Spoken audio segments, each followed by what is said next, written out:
Cher professeur, merci d'être parmi nous et je vous donne la parole.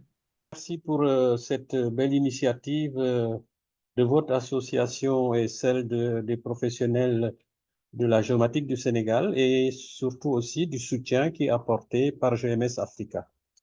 Je pense que les différents exposés que nous avons participent euh, eux-mêmes, disons, dans la thématique, que ce soit géospatiale ou géomatique, et surtout, de plus en plus, je crois, les développements d'applications.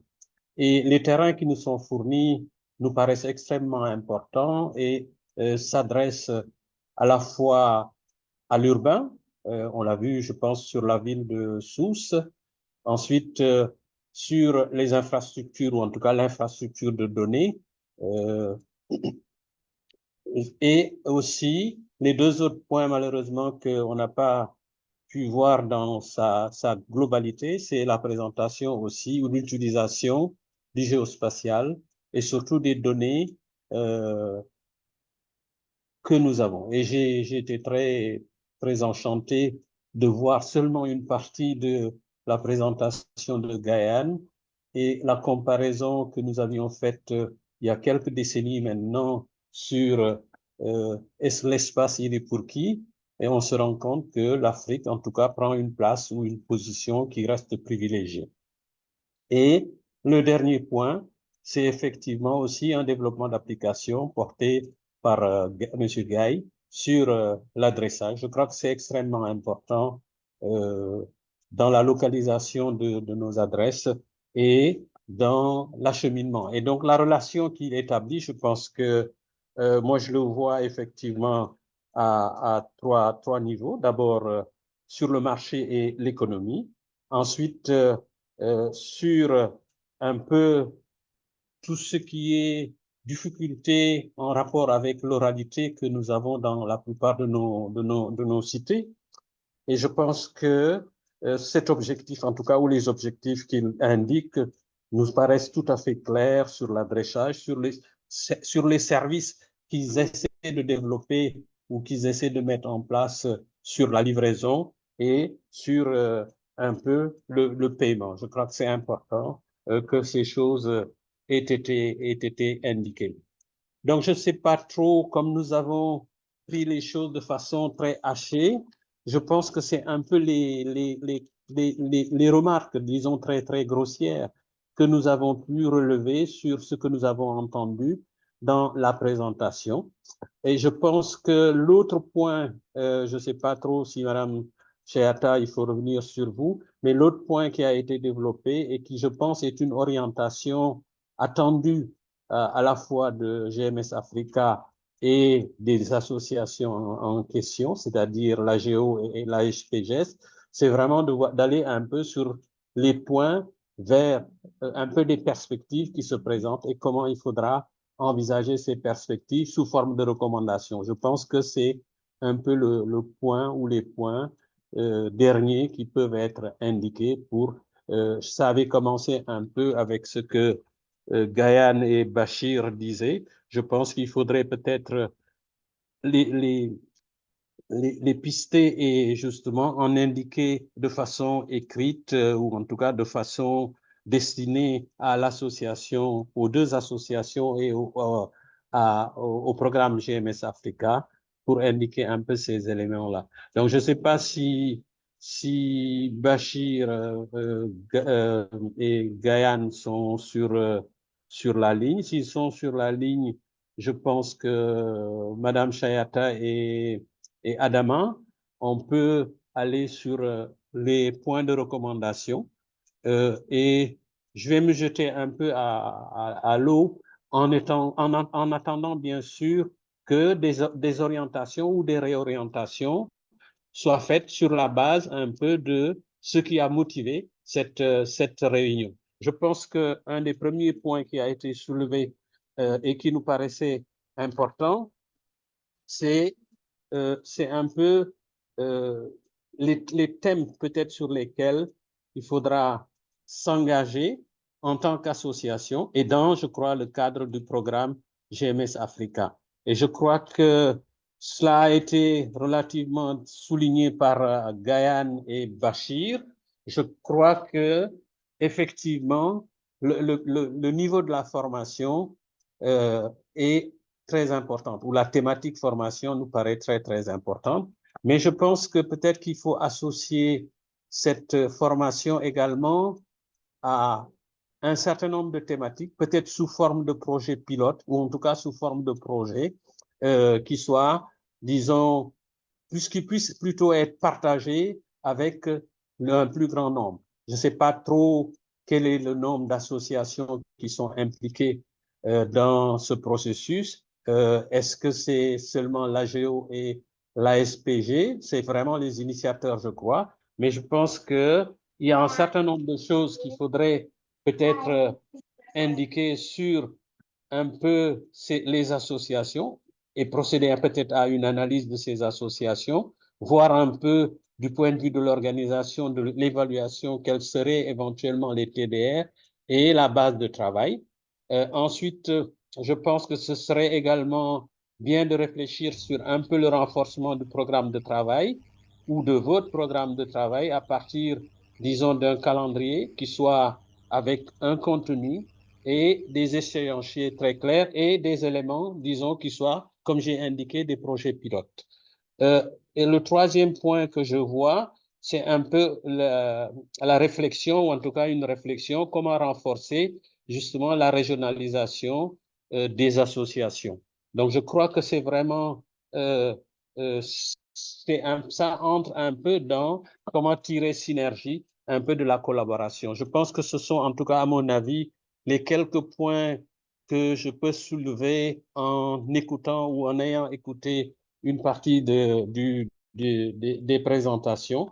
Et si on peut revenir sur ces points, et peut-être que Adama, Madame Sheata et GMS Africa puissent s'inscrire et de façon pragmatique qu'on puisse aller dans cette direction-là s'il y a des éléments à ajouter. Voilà un peu ce que je voulais dire.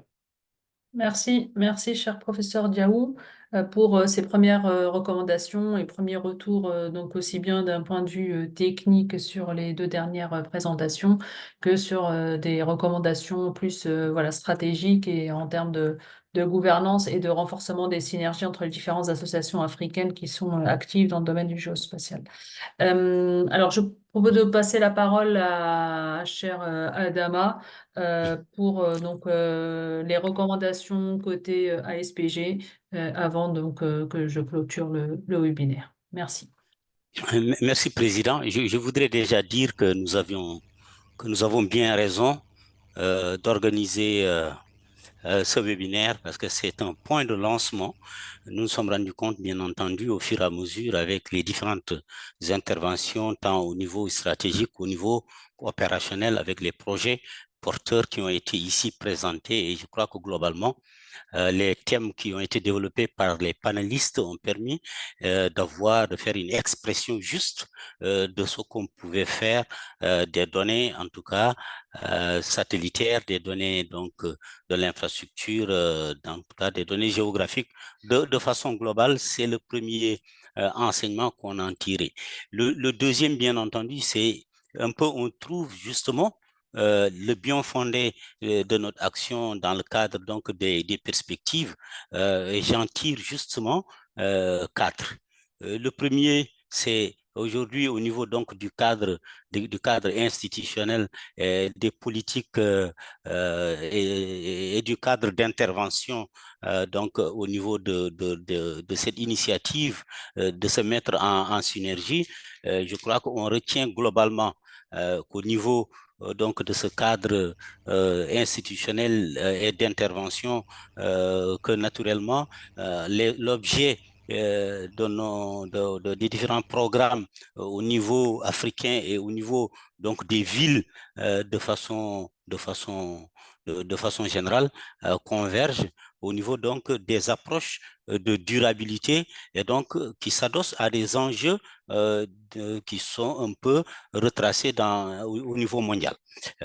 Donc l'humanité est confrontée aujourd'hui à un certain nombre d'enjeux tels que les changements climatiques, le développement durable, la dégradation des terres, la question de l'érosion côtière, des inondations et des zones humides et de la pêche pour aller un peu dans des thématiques qui agrègent, en tout cas au niveau continental, un certain nombre d'intérêts et de focuser vraiment sur les données d'observation de la Terre, de la navigation et de la communication. C'est important de pouvoir s'accrocher, d'inscrire en tout cas pour nous, ASPG, AGEOS et toutes les associations qui vont être dans le tas au fur et à mesure créées, de focuser sur les points d'intérêt au niveau des villes et au niveau continental pour en réalité pouvoir livrer des services aux populations. Ça, c'est dans le plan d'action, c'est vraiment le véritable point d'accrochage. Le deuxième que j'ai relevé, c'est au niveau des acteurs et des facteurs qui propulsent, les facteurs favorisants. Je crois qu'un peu Gaïan l'a un peu dit sur la disponibilité de la donnée. Elle est suffisamment volumineuse et précise et aujourd'hui, de plus en plus, nos États, nos pays, je crois que dans la démocratisation de l'accès à l'espace, comme il l'a fait dans sa présentation, indique que nous sommes bien entendu dans un espace qui permet de favoriser en tout cas l'accès aux données ou tout au moins leur production d'une façon très intelligente et réfléchie pour l'adosser les actions donc du New Space dans le développement urbain et pour faire face à ces enjeux-là. C'est un point de sortie, en tout cas de notre webinaire d'aujourd'hui. L'autre aspect, c'est le point de collaboration. Et le professeur Diaw l'a dit tout à l'heure dans les recommandations, et c'est un peu dans ce sens que je les avais notées, sur les thématiques sur lesquelles il faut véritablement s'engager. Naturellement, donc dans le point fédérateur, en tout cas sur le renforcement des capacités, à la fois les experts africains qui peuvent intervenir dans un cadre, en tout cas qui est d'un programme clairement défini et ce sera la prochaine étape avec un programme, avec des actions qui sont mesurables, des délais et des responsables pour action autour pour pouvoir en tout cas un peu structurer l'aspect en tout cas renforcement des capacités avec l'accompagnement bien entendu de GMS in Africa puisque nous accrochons les objectifs des différents programmes qui sont en cours, y compris dans le développement des applications. Parce que ce qu'on a vu avec la présentation de Mme Imen, bien entendu, sur les enjeux donc, climatiques, d'inondation,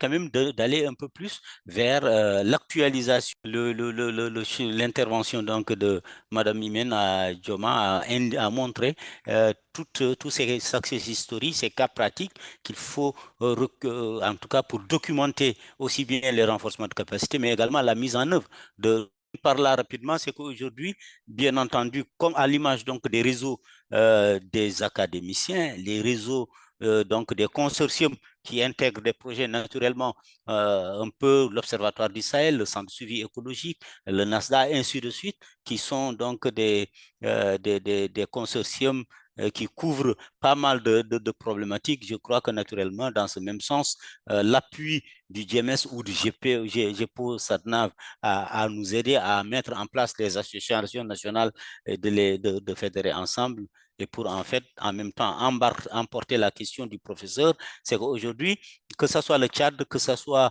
les Comores, le Niger et tant d'autres, la Côte d'Ivoire, ils sont déjà au début de la mise en place de leur association. Certains ont avancé, je crois qu'il faut l'inscrire, comme vous l'avez dit, en termes d'association régionale pour pouvoir déjà un peu sur l'Afrique de l'Ouest, l'Afrique du Nord, l'Afrique du Centre, l'Afrique de l'Est et l'Afrique australe, pouvoir aller vite avec l'accompagnement, bien entendu, du GIMES et en Africa, ça pourrait être des éléments donc, du plan d'action et développer un peu les priorités sur les initiatives africaines. Voilà, professeur, rapidement, Merci. de façon décousue, ce que je voulais Merci. dire. Merci. La parole, donc je vais prendre la parole pour capitaliser tout ce qu'on a vu durant ce webinaire et puis après on passera à la clôture. Alors moi, donc je vais revenir d'abord sur le webinaire, et sur l'importance donc du géospatial, de la géomatique et des technologies géospatiales pour l'aménagement du territoire. Donc je pense que ce webinaire a vraiment permis de bien voir différents aspects par rapport à l'aménagement du territoire et des villes durables. On a vu différents types de données, que ce soit des données donc géographiques, les systèmes d'information géographiques, mais aussi des données satellitaires, que ce soit de l'observation de la Terre, avec la présentation de professeurs Gaënfai, ou des données de navigation pour tout ce qui est adressage national, des données de communication évidemment. Et on a également vu donc l'apport des nouvelles technologies telles que les drones à l'échelle communale, donc pour la mise à jour des plans d'aménagement urbain ou les levées topographiques, donc couplés à d'autres techniques d'acquisition telles que les lidars, les laser scans, etc. Donc maintenant les technologies permettent d'aller beaucoup plus vite avec des prix qui sont beaucoup plus réduits. Et c'est notamment le cas aussi pour les satellites donc New Space, et ce qui permet donc peut-être de faire un saut technologique dans nos villes africaine, et de rattraper donc le retard qu'on a pris sur les données géospatiales. Donc ça, c'est par rapport à ce webinaire. Donc je voulais également revenir sur la présentation de la commune de Sousse, qui a permis vraiment de bien montrer l'apport des SIG pour donc assurer donc la résilience des villes et un développement durable des villes. Et ce qui est intéressant, c'est de pouvoir intégrer, donc j'insiste beaucoup sur la gouvernance inclusive. Il est vraiment important dans nos villes d'intégrer le citoyen, donc d'avoir cette gouvernance inclusive pour que donc la population, les communautés s'approprient cette technologie et puissent être un contributeur à cette technologie. Parce que en fait, Perdu. l'État ou les Ouais, institutions publiques ne pourront pas assurer donc la mise en place et la mise à jour des bases de données géographiques, et la mise à jour donc nécessite l'intervention de toutes les parties prenantes, que ce soit les concessionnaires, les académies ou encore les citoyens. Donc voilà, donc je voulais insister sur ce point-là. Alors d'un point de vue un peu plus stratégique, et la vision commune qu'on a démarré avec la SPG, donc je veux vraiment remercier le programme GMS Africa qui nous a permis de nous rencontrer, donc grâce au forum annuel. Donc c'est ce qui a permis via Edia Chakron de notre côté, et Khalifa Babacar donc du côté SPG, donc de tisser les liens et de démarrer cette initiative. Et donc je reviens sur les différentes recommandations aussi bien de d'Adama que de professeur Diaou.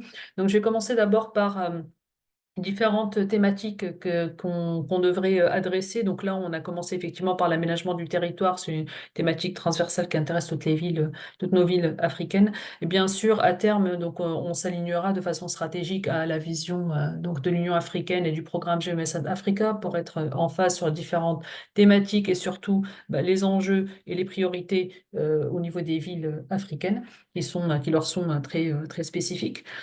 Deuxième point, donc par rapport au réseau d'associations, donc je pense également dans le cadre du programme Jeunesse Africa, et là on se rejoint avec Adama sur l'importance d'avoir donc un réseau d'associations, et qu'on puisse déjà mettre en place la cartographie des différentes associations qui sont actives dans le domaine du géospatial.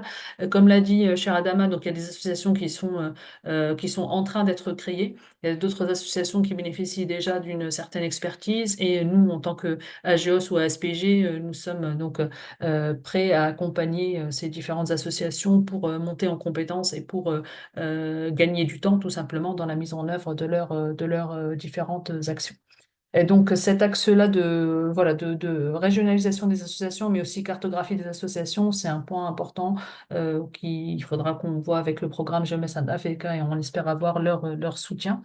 Ensuite, je reviens sur l'axe formation. Donc, on a beaucoup parlé de renforcement de capacité. Dans nos différents pays, il y a énormément de filières, également côté académique, de filières qui se sont lancées en géomatique. Alors, en Tunisie, on a mené un très beau projet européen Erasmus+, donc renforcement de capacité en géomatique pour l'agriculture et l'environnement, donc qui s'appelait projet Géomag, avec un consortium de 4 pays: Tunisie, France, Espagne et Roumanie. Et en Tunisie, ça incluait 13 partenaires académiques qui proposaient des filières d'enseignement en géomatique. Et c'est dire que la géomatique est beaucoup enseignée en Tunisie. On a vu la création de la première école d'ingénieurs publique en géomatique il y a 2 ans, donc qui va dispenser des enseignements en anglais. Et il était question d'avoir une phase 2 du projet à une échelle africaine.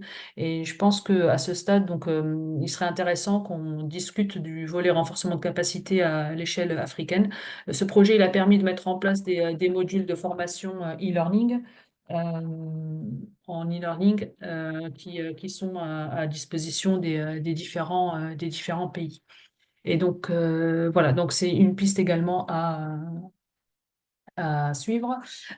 Ensuite, donc, dernier point, et je finirai là-dessus, je pense qu'il est important au niveau continental de capitaliser les bonnes pratiques existantes, que ce soit d'un point de vue académique, associatif, secteur public ou secteur privé. Il est important qu'on mette en place donc, une plateforme qui capitalise ces bonnes pratiques et qui les dissémine, voilà, afin que ça profite au plus grand nombre à l'échelle africaine.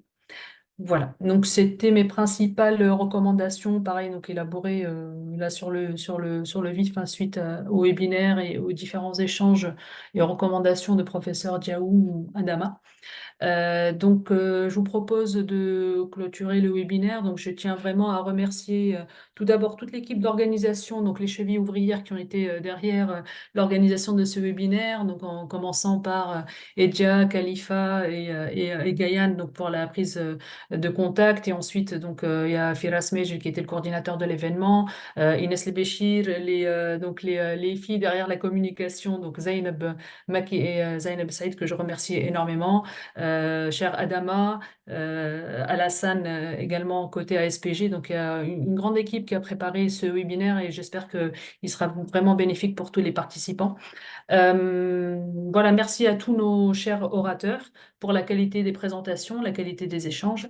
Et voilà, donc on a hâte de travailler maintenant sur la capitalisation de ce webinaire, sur les recommandations et en étroite collaboration avec les différents partenaires, GeoMS Africa, l'Union africaine ou encore SAT GPO. Voilà, merci à tous. Je vous remercie encore une fois et je vous dis à très bientôt. Merci. Merci, merci, prof. Merci à tout le monde. Allez, au revoir. Merci et au Merci. revoir. Ouais, c'est- Merci, au revoir. Au revoir.